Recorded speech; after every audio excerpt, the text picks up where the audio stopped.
Hello, and welcome to the CHA Extracurricular Podcast. I am your host, Chris Keller, and I am excited to be joined today by Luke Mason and Will Gray. Y'all say hello. Hey. All right, yes, we're excited. We started kind of a series on service projects with Peyton Wilson, and now we're going to follow up with Luke and Will, and I'm excited to talk with them a little bit about their experience doing some service. So just as a reminder, I'm excited about this because it does help fulfill our expected student outcomes, and I'm just so pumped to hear about these kids doing this on their own. It's not like this was some sort of school project or anything like that, but these guys were willing to step out and go serve, be faithful stewards, excuse me, who use their gifts and talents to serve others generously, care for God's creation vigilantly, and cultivate an awe of God inspirationally, and also being ethical citizens, people who make decisions from a biblical worldview, like going to serve those who need it, and then respecting those folks regardless of their cultures, backgrounds, all of that sort of exciting stuff. So that's kind of my CHA pitch officially, but now we'll get into the fun part and just talk a little bit about your all's trip. So why don't you just start out with, like, where did you guys go? What was the whole point? And kind of consider the fact that folks could be listening to this months later. So even though it might be on our mind now as to why you went, go ahead and give us like the basics. What happened and where did you go and why? Well, we went to a place right behind Boone, North Carolina. It had been pretty much destroyed by that hurricane, and as we were driving through, you could just see, houses been washed away, or like dams on the New River had been like definitely flooded because you could see like trees and stuff on top of the dams and stuff, and we just go there and help them. That's right. So a lot of hurricane relief going on down there right now, and it continues and will continue for probably years, really, right? Will, what sort of things did you anticipate getting into? Like what sort of service did you think you would be doing? Well, they told us construction. Yeah. But then we got down there and there wasn't so much like construction as it was just like trying to get people back like water and stuff. Gotcha. Because a bunch of people down there, they didn't have power or water. Yeah. Or like they didn't have firewood and stuff like that. So they couldn't really have water or heat. Yeah. So you were helping people get water back.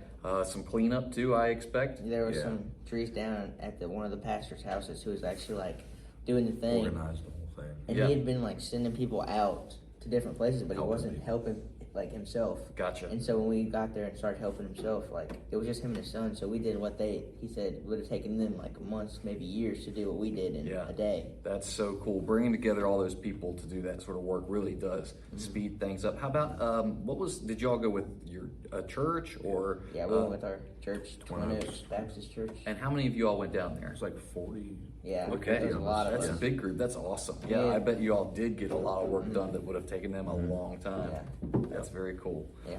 Let's see here. So it was a specific church that you kind of worked through and a pastor who was organizing those sorts of things. Do you remember his name? No. I don't remember his name. Okay. Very cool. The guy who we were with, actually shout out to him, Rick. Rick. He was awesome. Who was Rick? Was he like a coordinator or something? He was like the hurricane coordinator. relief Coordinator, and he was like coordinator. Yeah. He got all the stuff that we needed. Very good. Yeah. So what made him awesome? You guys mentioned him even before we started recording. So what sort of personality or what sort of things about him like make him so memorable? Definitely very Southern. Yeah. Yeah, really. Southern hospitality. Okay. Yeah. We love that. Yeah, very nice. Excellent. Easy going, like. He's just awesome in general. Okay.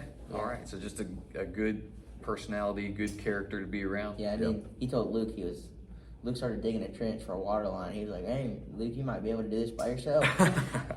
That's right. Good work, Luke. Showing off those muscles.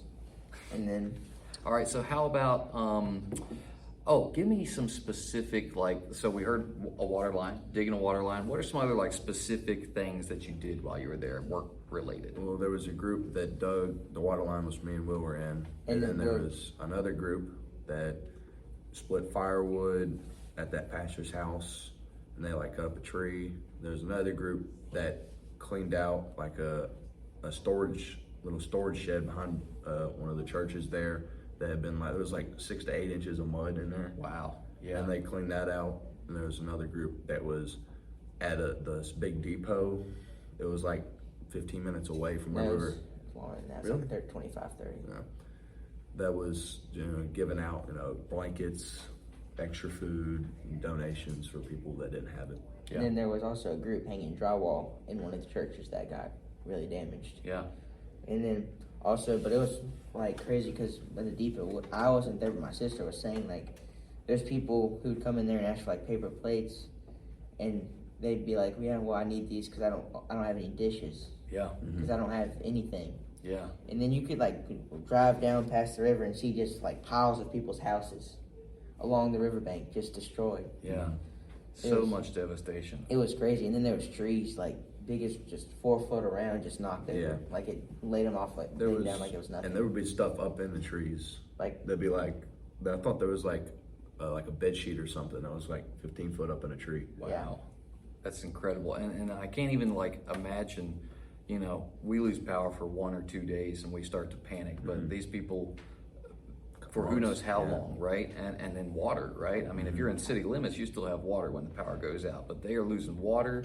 And then what can you do? You can't even wash your hands, can't drink, right? Like, it's just, I can't even imagine what that would be like. And like you said, no dishes, right? You can't even, if you do have food, what do we eat it on, or things like that? A lot of things that we certainly take for granted. yeah, and then you had people who like would send water down there, but it was hard for them to get the water to the places. Right. Because if all this water's getting sent down, but they don't have all these people coming to volunteer to take the stuff to places. Right. Roads been washed out, stuff Yeah. like that. And then Like, it was- see like half the road been washed out. So. Like, Yeah. yeah, and they'd be like just massive craters in the road from where they would where it would be a bend, especially where they would come and hit Yeah. the side and bounce off. Yeah. And they like broke telephone poles like they were toothpicks. Yeah, and I think that's a really important point you made, that like even if you can get all the stuff down there, then distributing it is still a challenge because of roads being wiped out or not having the people there who can then take things to the people who need it, or finding the people, right? They might be living in different areas because their homes aren't livable anymore, things like that. So a lot of big challenges there, and it's great that your all's church and other churches are able to kind of come in and fill in some of those gaps, metaphorically and then literally too, as they repair homes and things like that. But that's just an awesome blessing that you guys got to be a part of. And that kind of leads me to that final question we've got here is, what are some ways you kind of saw God through this? Well, they were the group that dug all that mud out of that little storage shelter. Said there was a man that was there helping them.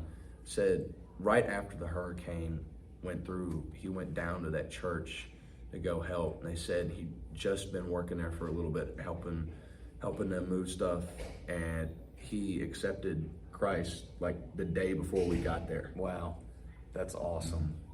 And then there was also like the pipe that we were laying for this water. They had actually gone into like in a restaurant to eat, and there was another group that from like a different area that they met up with, and they were like, just happened to ask if they needed this pipe, which was the exact pipe that they needed to finish the job for the water. And so you could see God just providing what so cool. needed. Yes. Yeah. Excellent. Hey, thank you guys for sharing. I really appreciate it. And thank you all for being here and listening to this episode of the Extracurricular Podcast. It's been exciting to hear these guys share about how they have been God's hands and feet, even in the midst of great tragedy. And I hope you all enjoyed it as much as I did. Well, I hope you guys get another opportunity to be on here in the future. It was fun talking with you all. And shout out Doug. Shout out to Doug. Yeah. All right. Tell me why. Go for it. Oh, he drove us down there, and he was like, when y'all get on the podcast, make sure you mention me for driving you all the way down here. and That's back." right. That's Doug Mason, you all. Thank you so much for taking these guys down there to help out with that mission work. We really appreciate it. Everybody, y'all remember you can find us on YouTube and on Spotify as well, and Apple Podcasts. Like and subscribe, folks, and I'll see you all next time. Remember, we are united in Christ. Go Knights.